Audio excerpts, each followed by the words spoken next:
2027-28 elimu ya lazima Tanzania kwa kila mtoto miaka 10. Kwa amri ya sheria, kwa sababu tunapitia sheria ya elimu ya mwaka 1978 pamoja na mabadiliko mbalimbali yaliyofanyika, tunakuja na sheria ambayo itahakikisha kwamba kila mzazi mtoto wake lazima aende mpaka pale. Lakini kuna mambo mengine sitoweza kuyataja yote katika mabadiliko haya. Moja, kwenye elimu ya sekondari sasa kutakuwa na mikondo miwili.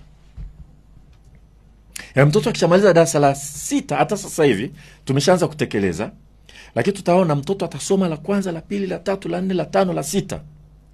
Anaenda sekondari, atakuta kuna upande huu na kuna upande huu. Upande mmoja ni mafunzo ya amali, elimu ya amali, mwingine ni elimu jumla.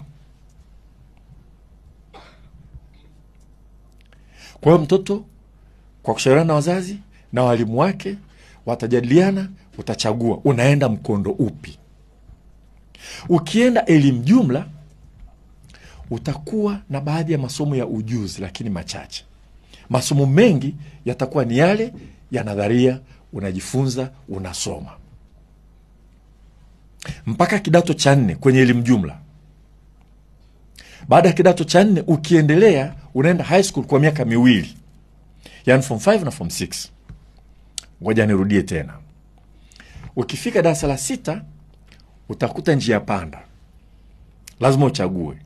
Naenda mkondo wa elimu ya amali au naenda mkondo wa elimu jumla.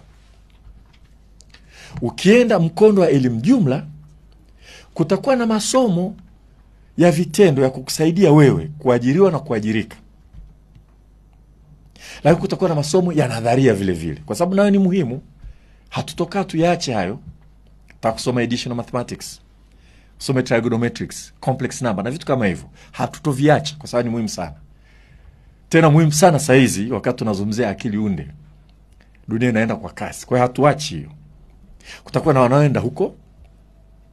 Ukienda mkondo wa elimu jumla utasoma kidato cha kwanza, cha pili, cha tatu, cha 4. Ukitoka pale high school ni miaka 2, form 5 na form 6. Baada hapo unaendelea.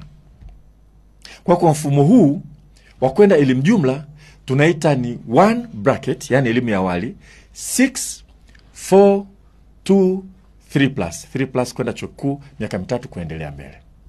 Lakini ukiamua kwenda kwenye elimu ya amali, ukienda mkondo wa elimu ya amali badala ya elimu jumla, kule kuna masomo ya ufundi na ufundi stadi. Kwa pamoja tunaita mafunzo ya elimu ya amali. Ni ufundi na ufundi stadi. Ufundi ni technical. Ufundi stadi ni vocational, ya kawaida. Ukienda huku unapunguziwa masomo ya nadharia, unaongezewa masomo ya vitendo. Kama ni ufundi, kama ilivyokuwa Ifunda Technical Secondary School au Tanga Technical Secondary School au Moshi Technical Secondary School au Bwiro Technical Secondary School, kama umeamua kuchukua amali aina ya ufundi, na kule lazima uwe mzuri kweli kweli kwenye hisabati na kwenye sayansi, mzuri kweli kweli. Ukienda mafunzo ya amali aina ya ufundi, ukitoka kule form 4 una cheti kizuri kinachokuandaa tayari kwenda polytechnics. Utakuwa umejifunza mambo ya electrical, umejifunza building, construction na kila kitu. Kwa kuna dozi nzito kidogo pale ya kusoma. Na ukimaliza form 4 unapata cheti sio cha Baraza la Mitihani Tanzania tu. Unapata pia cheti kinachotolewa na NACTIVATE, ambalo ni baraza linalosimamia mafunzo ya elimu ya ufundi na ufundi stadi. Watu wengi wanaita cheti cha VETA, lakini actually ni cheti cha NACTIVATE. Na hicho ni cheti cha hali ya juu kama umesoma amali ufundi.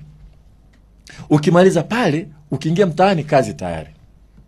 Na actually unaweza mwenyewe ukaanzisha consultancy yako kwamba unataka kujenga nyumba, mimi nakuja kufanyia